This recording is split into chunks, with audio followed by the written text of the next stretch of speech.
Hey guys, Cinderrash here, and more or less what I wanted to do is I see a lot of people are struggling with the DLC, and I just kind of want to go over every boss and just kind of give tips and tricks on what's best to do to kind of take down these bosses and make sure that you have your best chances of survival. So, with the Black Knight Gale here, is one of the very first ones that you can come across, and there are some big features that we need to take care of when we're looking at this. So a lot of people are going to be getting one-shot, two-shot by this guy's abilities, and we're going to be looking over them and kind of giving tips around them. So, the Greatsword, as you've seen many, many times already, is more or less kind of a projectile, but it's also a semi-short range Greatsword. It's very predictable, and it has the Ash of War that allows you to more or less throw out something, and then you follow it up with a heavy attack afterwards. Especially if the airstrike hits, then it's almost a guaranteed 2-hit and a 2-tap early on. I recommend getting your Scadutree fragments early, but these are very predictable projectiles, so you could just dodge to the left, and then you need to wait a second before rolling again on the follow-up if you do get hit.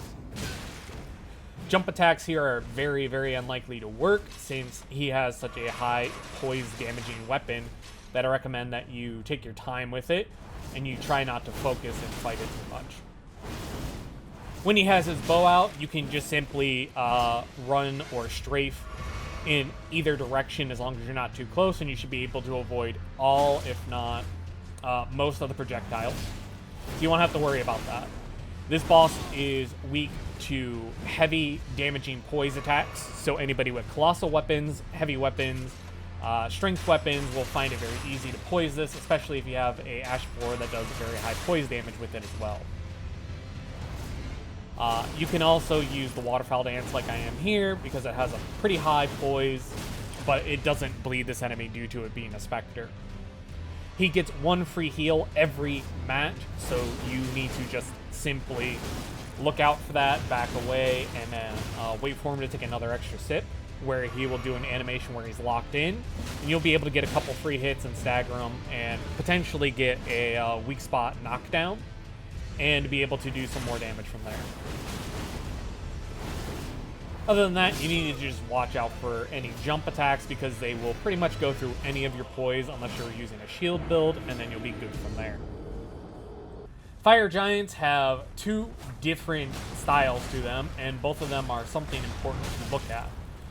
The one that you need to look at the most is the one you're going to find the most often, which is the ones with unguarded blades.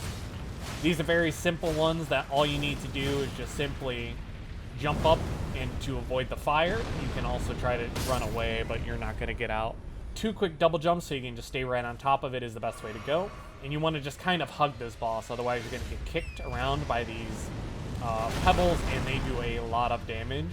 Thankfully, they don't hurt torrent as much, and other than that, you'll be able to get some physical hits off on the face. Next up, we have the Divine Dancing Lion.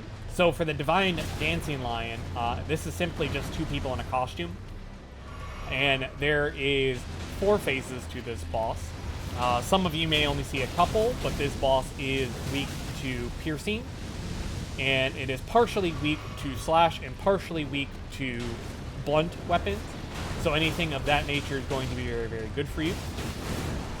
Since this is the avatar, it uses most of the different elements. It does not use fire, though, because it is weak to fire.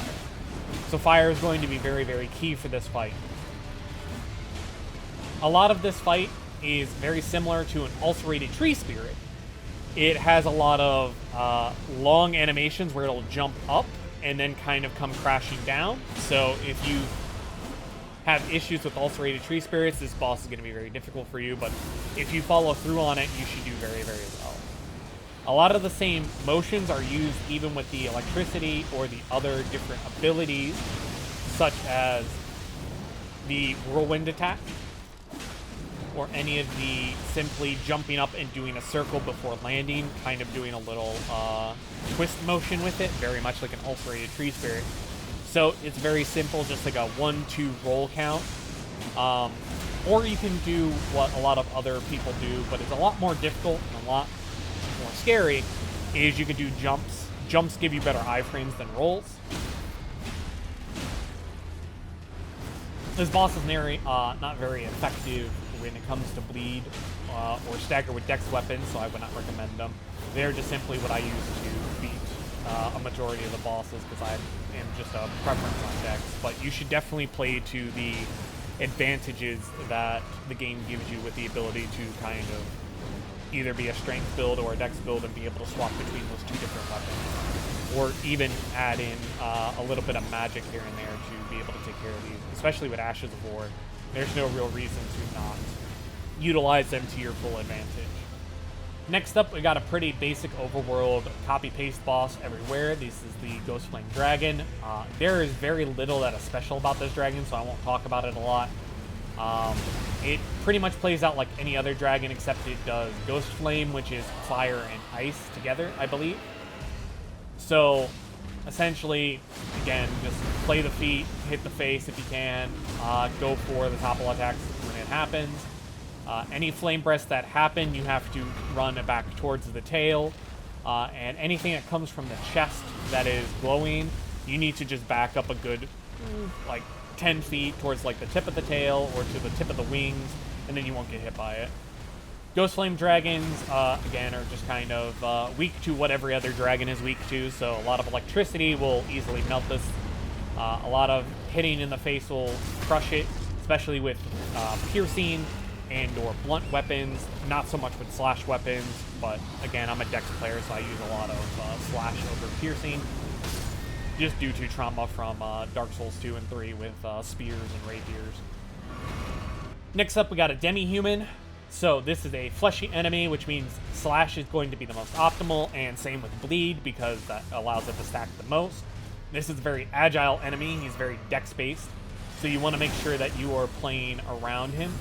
There's going to be a lot of quick movement attacks where you're going to have to dodge very rapidly, but there's also a lot of wind-up attacks, which I highly recommend that you keep in mind and keep focused when coming across this, because he will absolutely just crush you if you don't roll when he does those jump attacks, because they will absolutely destroy your HP, pretty much regardless of how many Scadutree fragments you have. Up next is another reoccurring enemy. These are Death Knights. They play relatively the same with some different weapons. This guy has dual axes, so he's going to be very aggressive, and he also uses electricity. Since he is an armored enemy, your best options are going to either be piercing or blunt weapons, so a lot of those are going to easily crush him and stagger him. With the dash attacks, there's very little key time to dodge them. They go very quickly.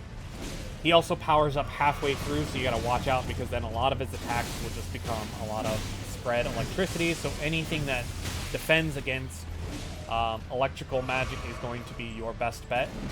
Other than that, he's going to be very easy to stagger as long as you have a heavy piercing weapon or a heavy thrusting blunt weapon. Anything like that, he'll be a piece of cake to just absolutely crush. Next up is the Chief Bloodfiend. This is one of those enemies that you wouldn't think would be very weak to bleed, but just like all the other ones, he's incredibly weak to bleed.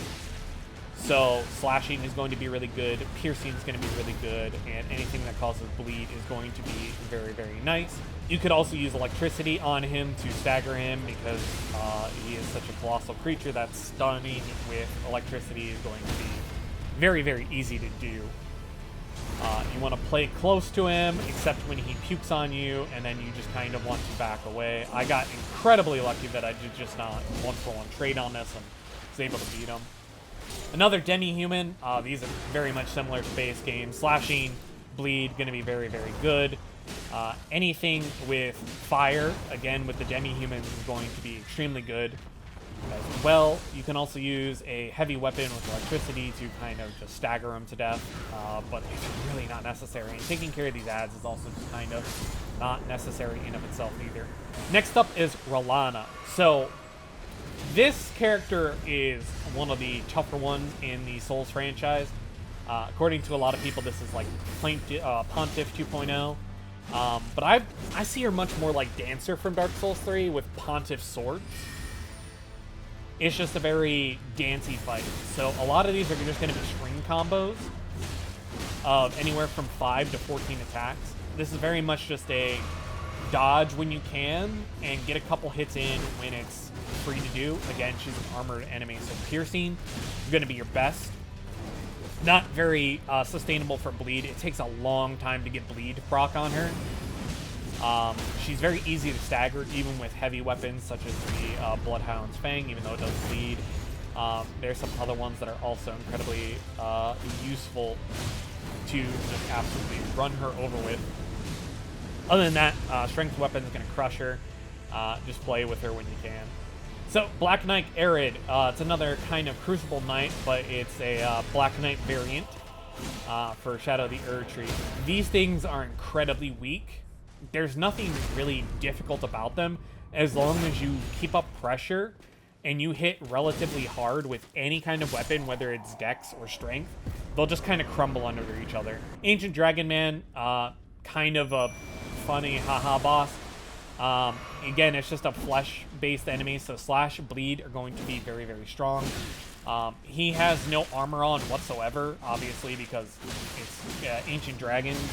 In Dark Souls 3 and 2 did not have the armor set, so they just kind of get absolutely run over by anything that breaks poison, anything that bleeds.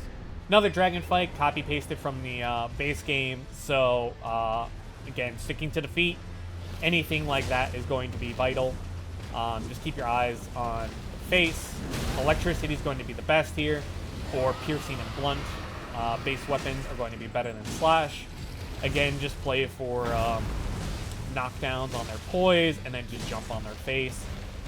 Bleed won't proc a ton, and you'll be able to just steamroll over pretty much any of the drakes in this, except for maybe the Ancient Bayle. But we'll talk about those as they come up. So, we have another DeathRite Bird. This one is pretty much going to get destroyed by any holy or electrical magic, especially because it's a flying enemy. It's also another Ghostflame one, so it's ice and fire. So none of those are going to be really effective against this enemy. It's also a very fleshy enemy, so you can bleed it, but you're better off using a blunt weapon to pretty much just knock down its poise and absolutely destroy this beast. It's another base game one, so I don't expect many people to have any trouble with it, but I do want to talk about just all of them in general for the people coming in, specifically for the DLC, or coming into the DLC after not playing for a while and forgetting a lot of how the bosses work. This is going to be one where I highly recommend that you actually take care of the ads before the DeathRite Bird, just because the ads have the ability to fly around, peck you off your horse incredibly quickly, and they also have the DeathRite Bird kind of breath of fire that will easily just melt through you, and then of course because it's fire and ice, it'll just do the frostbitten and then the flame damage. Not worth struggling on this enemy for no good reason at all. Lamenter was a very interesting boss, mostly because it's just a shade type enemy where it's just going to run at you and then it's going to realize, oh shit, I'm getting messed up. It's weak to slash. It's weak to anything that'll just break its poise. It's weak to bleed. It'll spawn in clones very similar to Crystal Sage. So you just need to kind of figure out which one's the real one from the fake one. There are very minor health bars if you lock onto the enemy. That'll tell you which one's the real one and which one's the fake one. But very much like Crystal Sage, the fake ones can do damage to you, so if you are going in solo without any summons, just make sure that you take care of a lot of the clones before heading off to fight the real one. You can just try to force and fight down the real one, but there is a good chance you might get stagger attacked from behind by a ton of them, and it's just not worth it to lose on such a really easy boss for no good reason other than just being like, yeah, well, I thought I could just force down the first fight like a Crystal Sage fight. Since it is also a Omen creature, it should be weak to lightning / holy damage. So if you want to try and stagger it or absolutely murk it off using magic, that is also an incredibly viable option to making sure that you don't have that much of issues with this boss fight. Next up is Ancient Dragon Senessax. Again, this is very much a interesting fight because this is not a real Ancient Dragon. This is a Silver Mimic Tier, and you learn that later on after clearing the area. There's a bunch of Silver Mimic Tiers that are in the area. So anything that messes up Silver Mimic Tiers is going to be beneficial to you. So anything like Deathblight statuses, you could also use Lightning. It won't do a ton, but it'll definitely do a little bit to taking care of it. Blunt weapons and thrusting / rapier weapons will also help a good bit on taking care of this enemy. As you can see, fighting this thing with slash is just pretty much just like hitting it with paper. So what you want to do, a lot of this is you want to make sure that this enemy is constantly fighting itself. So it'll shoot out these electrical bolts, and you want to kind of force it to do it in front of itself while you go and attack the legs or the tail. Anything that you can get a hit off on, because the electrical range and hits on this enemy are insanely large. So trying to play towards the tail, especially with this enemy, is going to be very, very beneficial. Whenever it's doing its flame attack is the best chance of opportunity to just kind of smack it in the face if you can. I'm a coward when it comes to Ancient Dragon fights because of just how difficult I find the electricity to deal with. So I just kind of stayed out of range and just kind of took pot shots here and there and played on my horseback for a majority of this fight, just so that way I didn't have to bother with constantly trying to have upkeep or try to get a stagger off. It was better to play it low and slow just because of how tanky this enemy was. Probably one of the tankier bosses in the DLC, especially on your new game bosses and upward. The HP pool on this thing is crazy high. I think it might be even higher than some of the Remembrance bosses in base game. Also, when it does its wing flaps, I recommend that you just stay on top of Torrent and stay close, because it'll just do what it needs to do. You can obviously hop off Torrent and do jumps over it, but it's not completely necessary because it just doesn't do any damage to you. It just causes stagger damage, which once Torrent is staggered enough, you're just going to fall off, but it doesn't do any damage, so you can just resummon it without having to worry about using your Crimson Flasks. So, Black Knight Garrew is another one of those Black Knight bosses. It's got heavy armor. It's nothing crazy, so a lot of blunt weapons, anything that can break its poise is going to be very, very useful. If you tried to knock it off the side over here to hopefully kill it by fall damage, it sadly is not a far enough distance to actually do any damage. So it basically forces you to pick on him as he comes up or goes down the ladder. You can obviously get to him by just rushing through these enemies. I know this area is a little bit rough trying to get to him without chunking all your flasks. So if you push him down, you can definitely take care of some of these other enemies until he comes back to his original location. And he'll keep all the damage that you've done to him. There's also a good chance that if there's any explosive barrels down there, or up here while there's enemies throwing these fire barrels, as he comes back up, he could take a lot of health damage and chunks from those before continuing. So he has a tongue grab attack. It's a very simple 1 to 2 second wait, then you can roll to the side. Do not roll into it because it has a multiple length hitbox, meaning it can hit you on the front end, it can hit you on the back end. So you want to make sure that you are not constantly running into this and just getting your health absolutely obliterated because he decides to just hug you with his tongue and suck you into one of these big AoE attacks that will chunk your HP regardless of how many Scadu fragments you have. Other than that, anything with high poise, like I said, blunt weapons, anything with thrusting, is going to be very good. It's very easy to break his poise and keep it chain stunned, so you don't have to worry about it. Anything that pops up with his shield, you kind of would just want to hug the right side with it. If it comes down with a slam, I also recommend just making sure that you run to the left or right side of it, depending on which angle it is at. And the tongue does have tracking, so no matter if you roll early, you have to make sure you roll twice, to the left or to the right of it, just to make sure you don't get absolutely obliterated by it. Next up is everybody's favorite enemy. It is a red bear or a rune bear. So essentially with this, it plays out just like a rune bear, but it has a lot of base HP and a lot of quick movement and attacks. You just want to stay close to it. You want to dodge until it opens itself up for a hit.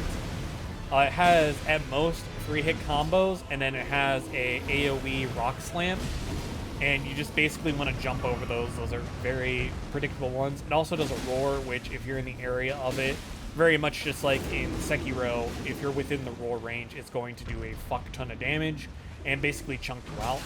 It also has a second phase where it starts doing what the eventual weapons you'll find of this, the red bear claws, has a lot of wind attacks for it. Up next is Putrescent Knight.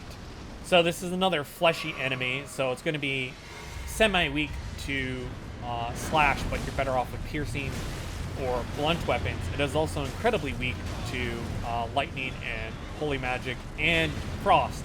This is very much a, if you have the magic, I recommend just melting it down with the magic if you can, because he is a very aggro enemy. This is pretty much what people call the Orphan of Kos on a horse boss. It has a second phase where it starts using Ghostflame, which again is just more flame and frost magic. So anything that you don't have to hard focus with those is going to be better. Once you reach the second phase, you just want to jump over any of the flames. So the Scadutree avatar is pretty much just another fleshy enemy. It's very susceptible to just being hit in the face by pretty much anything. Slash, poke, fire is also extremely good. Holy magic, blunt, pretty much anything will just melt this boss. And because it's a 3-phase boss, when it does this, you want to make sure you get this riposte off. Main reason being that when it respawns, it'll already be missing a quarter of its HP. And when it respawns back, it has more of its HP. It basically gains more HP for no good reason other than to just say that it has more HP and gives you this false sense of security. But as you can see, I've already taken a quarter off because of the riposte. So those are key and vital to get as soon as you can. You want to make sure that you just don't let this thing fall over and die for no good reason. The face is definitely way more critical to hitting this because of just how hard the body is compared to the face. Which makes hitting it in different spots so much more vital if you have different weapons. So, like I said, slash for the face, and then because its body is a lot more hard and difficult, anything with poke, thrust, or blunt is going to deal a lot more damage than just my basic slashing weapons. Key things to look out for are going to be any of the spikes. As they come towards you, just roll into them. Whenever you see the sunflower doing its dash around the map, just don't chase it until its third dash. Then you want to chase it. Reason being is that the third dash is when it does its last, so you want to also avoid whenever it gets close and does that electrical attack, because it will do a significant amount of damage to you, but it does exhaust itself afterwards, which leads up to a very, very easy free hits on the face. So you just want to back up just enough to not hit it, or if you're going to get hit by it regardless, you might as well just tank it and then stand up and just smack the face a couple of times. Each time it does its spin attack, you just want to simply roll forward and then roll to the left through it. Next is Tree Sentinel. You guys have fought Tree Sentinel plenty of times. These guys are pretty obvious. They're from base game. Fight it on horse, or you can fight it on the ground. Doesn't really matter. They're okay against bleed, but, you know, again, with the armor and everything, they're going to be more susceptible to frost or to flame more than they are bleed. They're also going to be easier killed with blunt weapons just because of the armor, and they're going to be easier killed with the thrusting weapons as well, because it allows you to poke the armor instead of just trying to slash through it.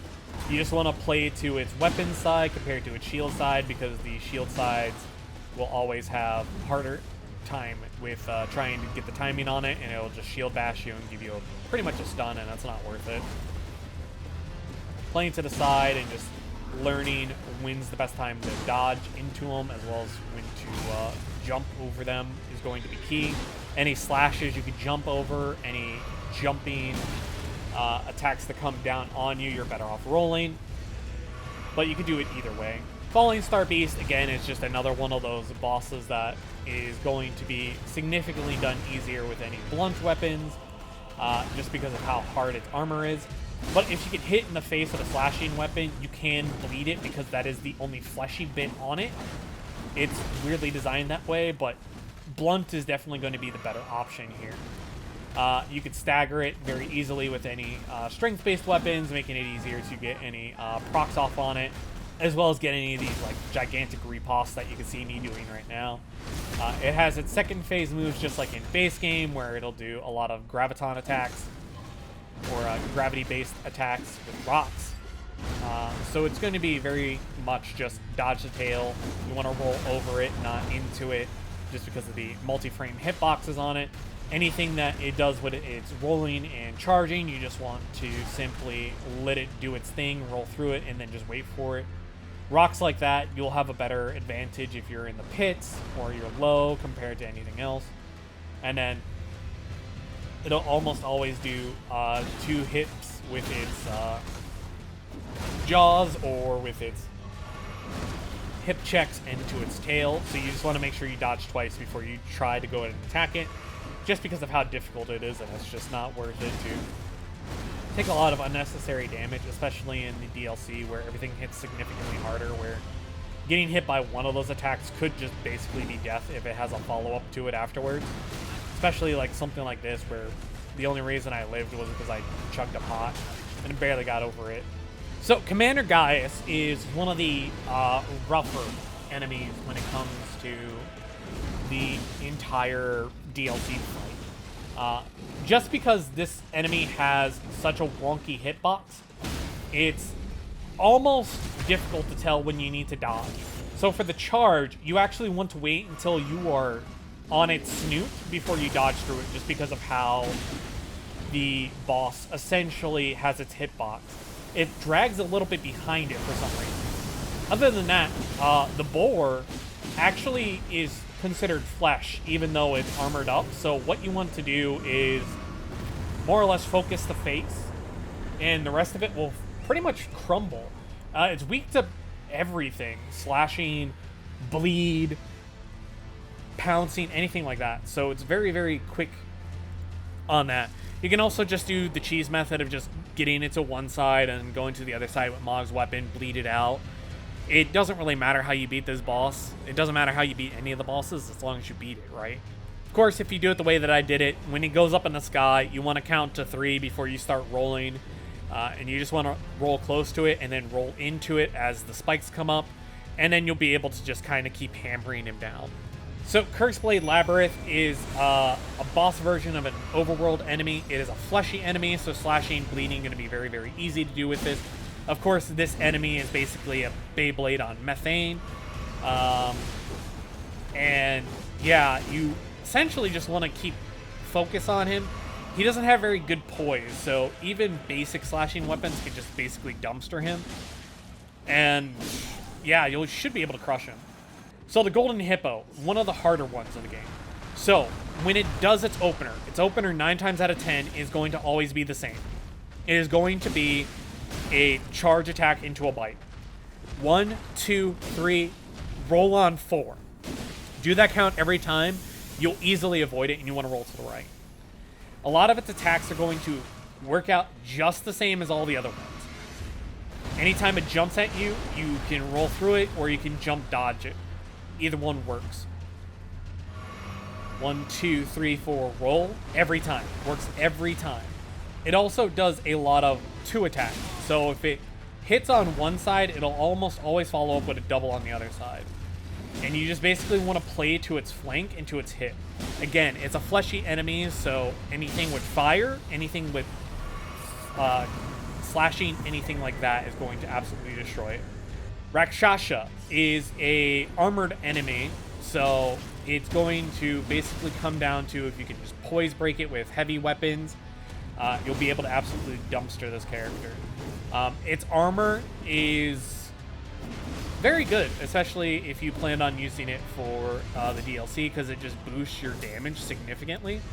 So it's worth doing it, and you take very little bonus damage to yourself, even though it seems like it's going to be a lot. This is also another ghost enemy, so it can't be bled, so you're better off using strength-based weapons or poking weapons, and using any sort of status effects that can force it down into a different position. So anything with electricity is going to be very good, or anything with frost just to build it up quicker to kind of pop its HP pool so you don't have to worry about it.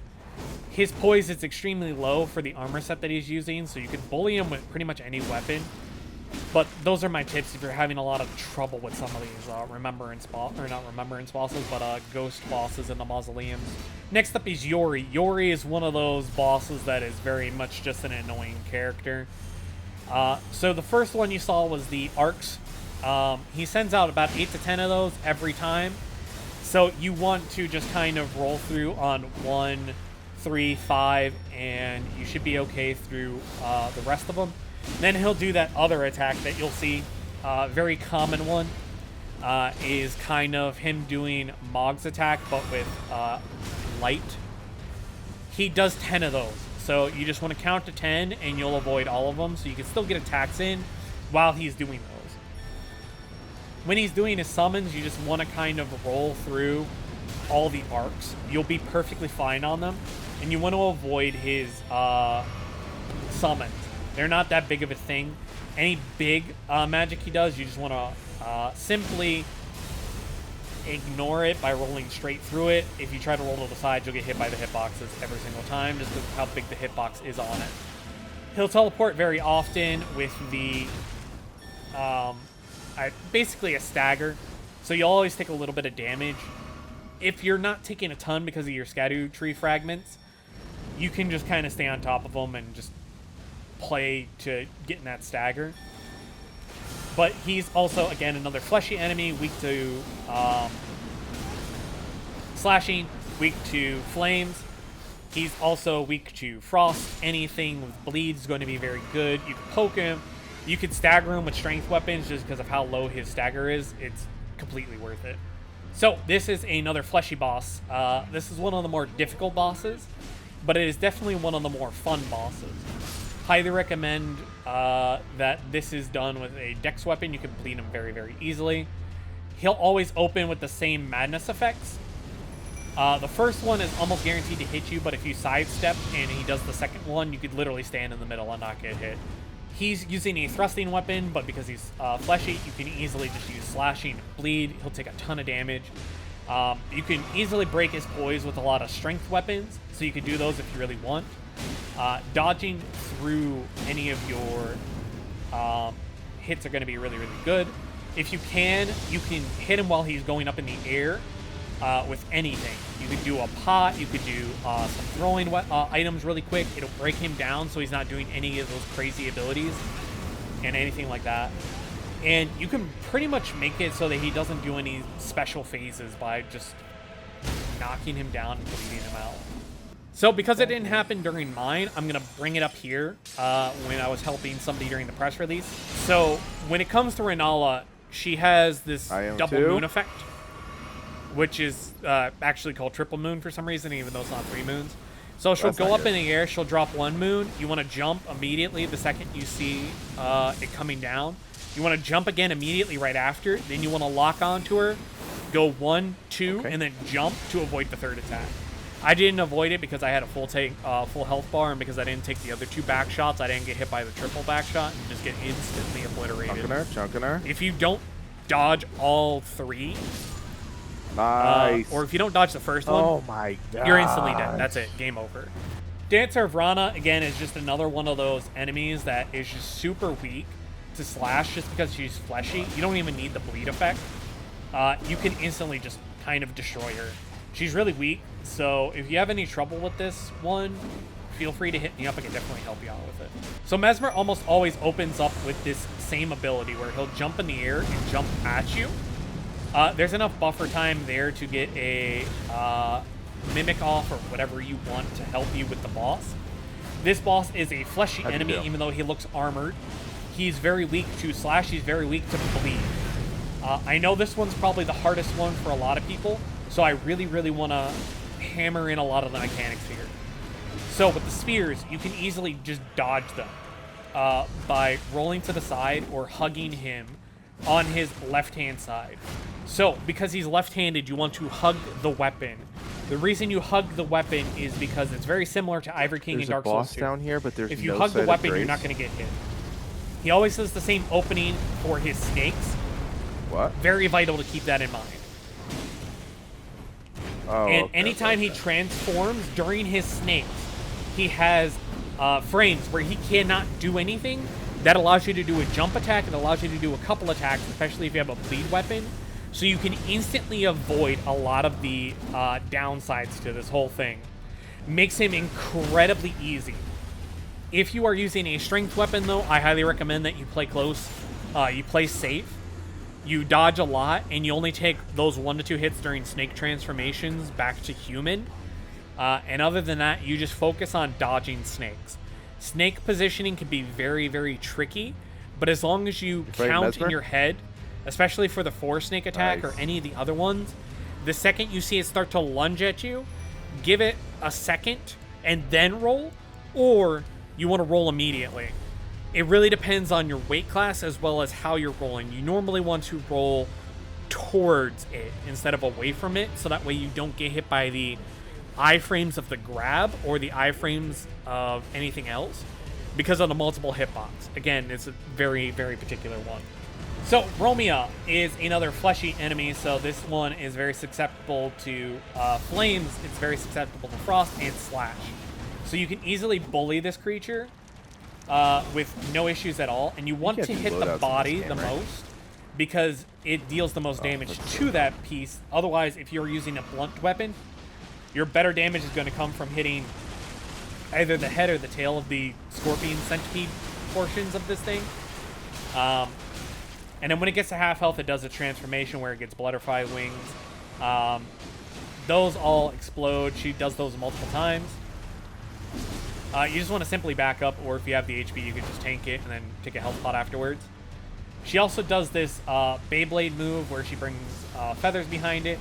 It's very much just a simple dodge to the right, dodge to the left, 1, 2, dodge to a different direction, and make sure it's to the left or the right. Make sure you're not up against the wall, and then do another roll just so you don't get hit by the butterflies.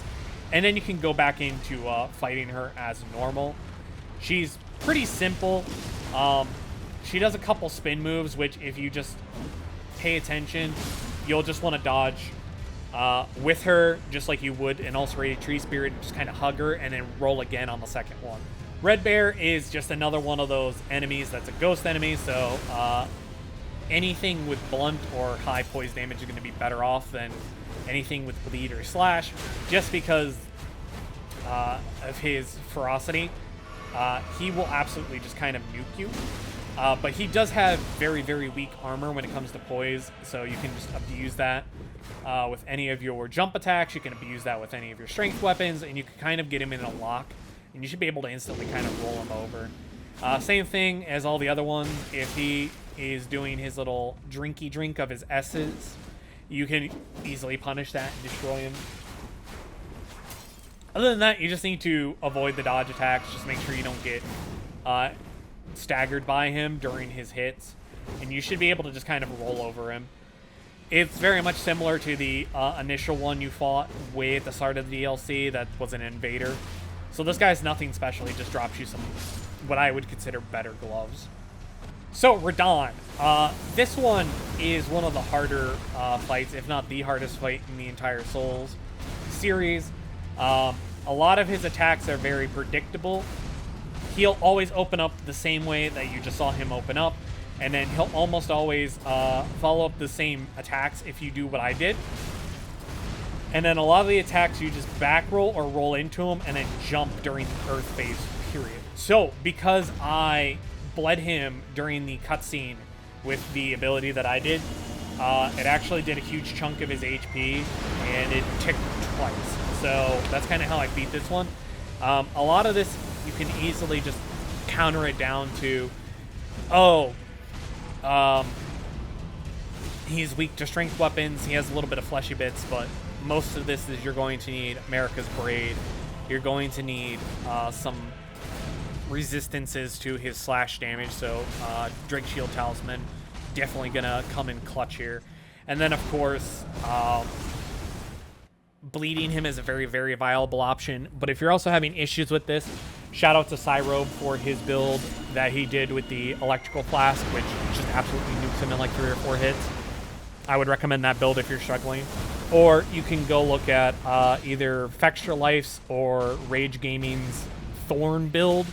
That also pretty much does the same thing except with bleed, so you'll be able to absolutely nuke him and you won't have to worry about struggling with him like a lot of other people are doing. So, Bayle, this is, again, dragon. So, a lot of this is going to be just focusing the head if you can. Slash is okay, but, again, piercing is going to be the most important one if you can. Or you're going to want to use a heavy weapon and kind of smash on him. He's electrical fire, so anything to deal with that as well as any physical damage is going to be beneficial. Highly recommend using those. You'll be able to easily slash away at his face if you want, like I have, but I would definitely recommend you going in better prepared than I was. His downward spikes, you're going to want to roll into his chest early, so that way you can avoid it, and then run to the face for some free damage. Any of the bite attacks, you can just roll towards his missing leg, and they should mostly avoid you. There are a couple of times where it will hit you just because of the funkiness. When it comes to the breath attack, you want to either run right or run left, and then roll, because it will still attack you and hit you. Halfway through, he's going to go up into the air. You can tank the first one and then just kind of let it go through as you want, or you can roll through. When he comes down, you want to wait until his face is kissing yours before you roll through, just because, again, of how his hitbox works. And then a lot of these attacks are going to be combos of his former attacks from Phase 1. So you want to just kind of avoid them and then roll inward when you can. And then they will have follow-ups of the lightning coming up through the ground as well as the flames afterwards. So make sure that you are just dodging left or right once they happen, so that way you're not taking the full brunt of it. And then if you do get caught, do not panic roll to get up. Just let it happen, so that way you just don't get hit twice by it. During his manic phase here, you just kind of want to avoid him, roll to the side, and then keep it going until you can get, again, back to him in free hits. It's better to just stay away from him. During laser phase, you want to roll to your left at the last possible second. And then when he's coming towards you, you want to roll before it hits you, and then double roll to avoid the electrical flame backlash, because it is such a large hitbox. It is a very difficult one to avoid. Of course, I recommend summoning Igon, but I did this during the DLC press release, so Igon was broken for me and I was unable to fight with him, but Igon definitely makes the fight a lot more enjoyable. Other than that, if you guys have any questions or any more suggestions or ideas of how I can help you with these tips and tricks, please comment down below, especially anything that you guys learn while fighting these bosses, if they're weak to it that I did not include here, just so that way the community can come together to defeat these bosses a lot quicker and not struggle as much. But until then, you guys take care, stay awesome.